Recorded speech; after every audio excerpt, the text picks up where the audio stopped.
In my opinion, they're just for public face and promotion. Absolutely, there's stuff on the internet about what they do to keep them in there.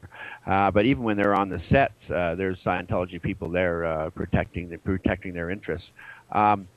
Miscavige has been accused by his immediate staff of being beaten. I mean, it was on CNN for I think a week. There was a few shows there, and apparently they're being investigated right now from the FBI in the United States for human trafficking. So in your opinion, though, some of these actors, like we mentioned, they are just there as a showpiece, basically, window to dressing, support Scientology. Window dressing. I call it eye candy. Wow. The slave labor practices are quite common. I mean, even at Narconon, they exploited the patients by having them do work that staff should have been doing, and these patients did it without pay. In fact, they paid them $23,000 to do it. So this is where the Human Rights Commission has come into play here in Quebec. A very, very serious investigation right now for exploitation of a handicap, because in Quebec, under the Human Rights Commission laws, any person that is an alcoholic or addict in any treatment facility is classed as a handicap. So they just won a big exploitation of a handicap case not too long ago, and the award was over $2 million or $2.5 million. I mean, they're in big trouble here with the Human Rights Commission right now. There's 2 cases that they're investigating, and it looks like they're going to proceed on. Well, I have to say, it's interesting, folks. What's interesting is during the interview while you were talking to Bobby, my phone rang, and I thought that was really, really odd, especially during the show. But sometimes it happens. The problem is this is the phone. Are you talking to me? If you can look, for those of you who are looking on the screen, it's unplugged, so there's nothing here. So I don't understand how in the world it could start ringing. That was just very, very strange. Oh, okay. Yeah. So okay. No, not to me. To me, it's not strange. Because there's no plug, there's no power, there was nothing there, and the phone started ringing. So I just thought that was. You can think that's strange. My bank account got frozen. My debit card was compromised out of a convenience store machine I used on Monday. My account was shut down. There is no credit unions in Quebec. It was a big ordeal to deal with my manager in Quebec. It's all straightened out now. One of the emails I sent out had added text to it. I said, send me a copy of that. I thought, what in the heck is going on here? I mean, it's just, it's probably just, here nor there, but I just, you just got to wonder, eh? Okay, fair enough. Now, let me ask you a question, and there was a question that someone sent me, and I was able to view it, and the question was, were you physically assaulted at Narconon?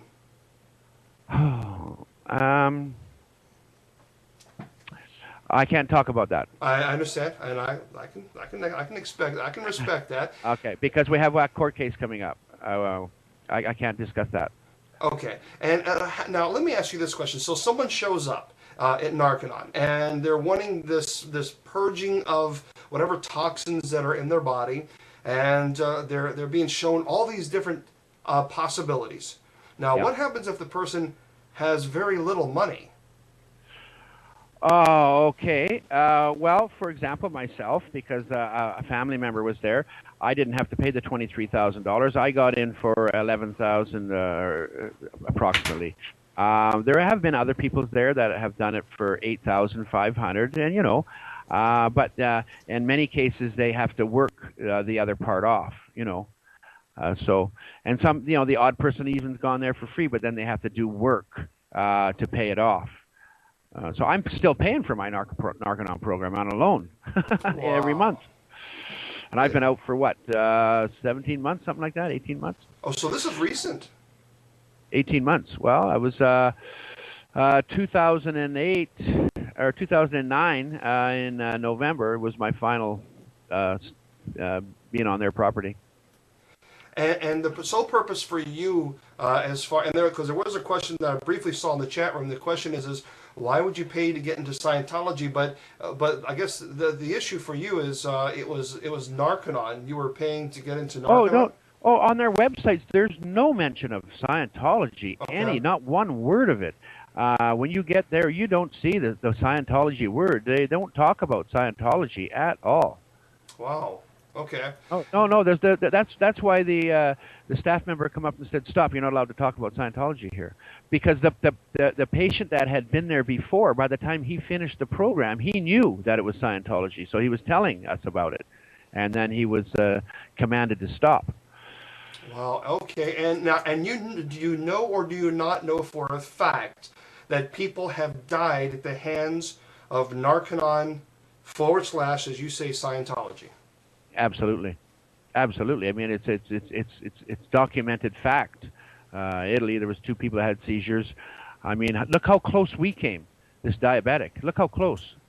He wasn't given his insulin while in that hot sauna, and he ended up in the hospital in a coma. So wait, now they may have taken the files, but I'll tell you one thing for sure: the staff members who looked after him at that hospital won't forget, and the staff member that took him there, the hospital was so mad that this something like this could have happened that she was in tears. So they denied someone's diabetes medication? They knew he was a diabetic. They knew he was taking his medicine, and I believe it was at the drugstore, and it wasn't picked up. And this was not just for one day. I think it was 2 or 3 days he went without his insulin. So this was pretty serious. He could very easily have died if they hadn't got him to the hospital when they did. They would have had a death. I was told by the security, David, something's got to be done here before somebody dies. Somebody's got to call the media. Something. There's going to be a lot of witnesses in the courtroom. Put it this way. Okay, so David, yeah, go ahead, Bobby. The Church of Scientology. These are my own words. This is just. I'm going to throw this out there. See if you would agree with this. Okay, go ahead. Is the Church of Scientology and Narconon, are they basically a organized criminal organization posing as a religion to basically get around the laws out here? Is that the... Okay, well, put it this way. It wasn't that long. Yeah, it wasn't that many years ago that I don't know if you heard of this Snow White, but the Scientology sent out about 5,000 agents to infiltrate the United States government, the FBI, all government agencies, hospitals, to remove any files and steal files, and they were arrested, and there was several Scientologists, including L. Ron Hubbard's wife, that served lengthy prison terms in the United States. Now, through those files that the FBI discovered, there was also information about their organization in Canada. Okay, so there was 3 buses. I think it was 1980 something. 3 buses full of 100 police officers jumped out of their buses, ran into the org, and I think there was several hundred cases of documents. Okay, so now Scientology is a convicted criminal organization in Canada. Wow. They do not have religious status or charitable status in Canada. Wow. If I'm right, if I'm correct, Scientology, the Church of Scientology is basically banned in a lot of Western European countries. Is that correct? Excuse me, I'm sorry? Are they prosecuted to some degree in Western Europe? Why are they not prosecuted in the United States? Well, not yet. Well, they were prosecuted, and several went to prison for several years. Is this going to happen again? In my opinion, it is. I think there's some investigations going on now that nobody knows about, and nobody will until they do jump out of the buses again. Jesus, it's amazing. And again, how long were you employed? How long were you an employee of Narconon? I know you said you were. Yep. I was an employee from May 1st until November 3rd, so 6 months. Well, so yeah. Go ahead. Yeah, go ahead. All right. So here I'm going to play devil's advocate because I have to. Okay. So hopefully you'll understand this. Yes, absolutely. Now you're 5 months as a patient, and you went through barbaric behavior, from what it sounds. Yes. So the question is, I guess, that people are going to ask is then why did you become an employee? Okay. I touched on that a little earlier. When you're finished that program, what are you going to do? Okay. I had no money left. They bled every penny I had. I was paying biweekly. When I was finished that program, I had no money. Here I'm stuck in Trois-Rivières. Okay, I couldn't work in Trois-Rivières. It's all French. I don't speak a word of French or read French. Okay, I had no home to go back to, and this is typical of many people that finish the program. I mean, they hired 5 of us within a month. Okay, and there's another point to this too. Have you ever heard of the Stockholm syndrome? I have not. No. Okay, okay, it's when somebody is kidnapped or in a situation where they start to like their captor. Okay, so you have to look it up. Just type in Stockholm syndrome. Okay. So this will come out in court anyway.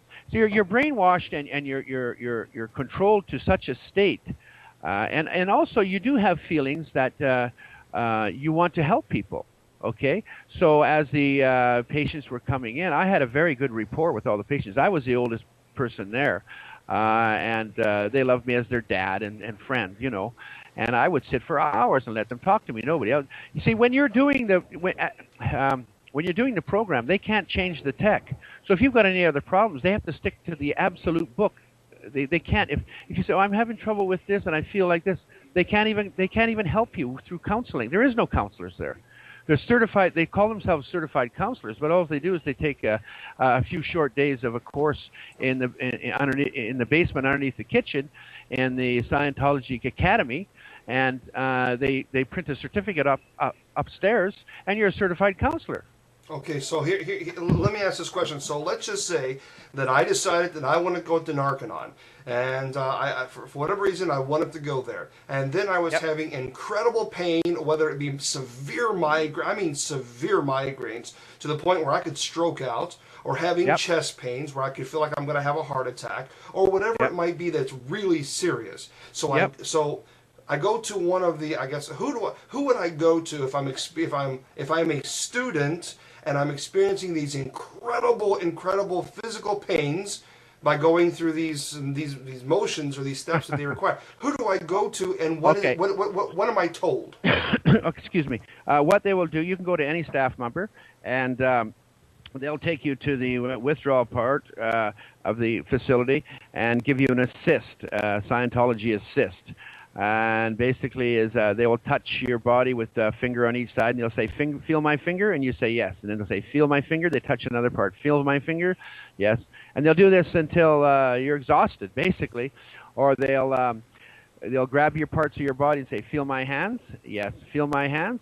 "Oh, sorry, that's not my finger." I mean, that's how bad it got with some of the ladies. But anyway, so, and also they will say, what turned it on will turn it off. In other words, if you're in the sauna and you come out and you say, "Oh, God, I'm feeling dizzy," they will say, "Well, what turned it on will turn it off, so get back in the sauna. Get back in the box."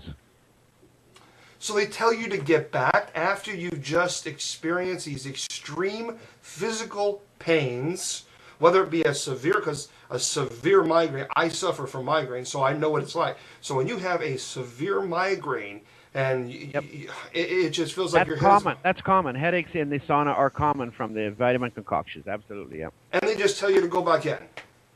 Yes, or go lay in your room, or go for an assist. Okay? Like I said, my friend there, he laid in his bed, moaning in pain all day long, until finally they took him to the emergency, and he was examined, and he was in serious enough condition. They admitted him to the hospital. David, anybody that remembers back around 1974, 1975, when the Symbionese Liberation Army kidnapped Patty Hearst out in San Francisco. That's the Stockholm syndrome.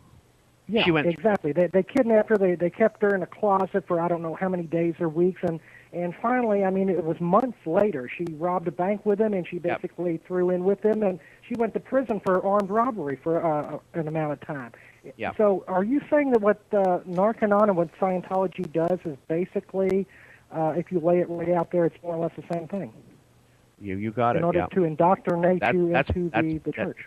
It's total 100% Scientology indoctrination for recruitment and money. Period.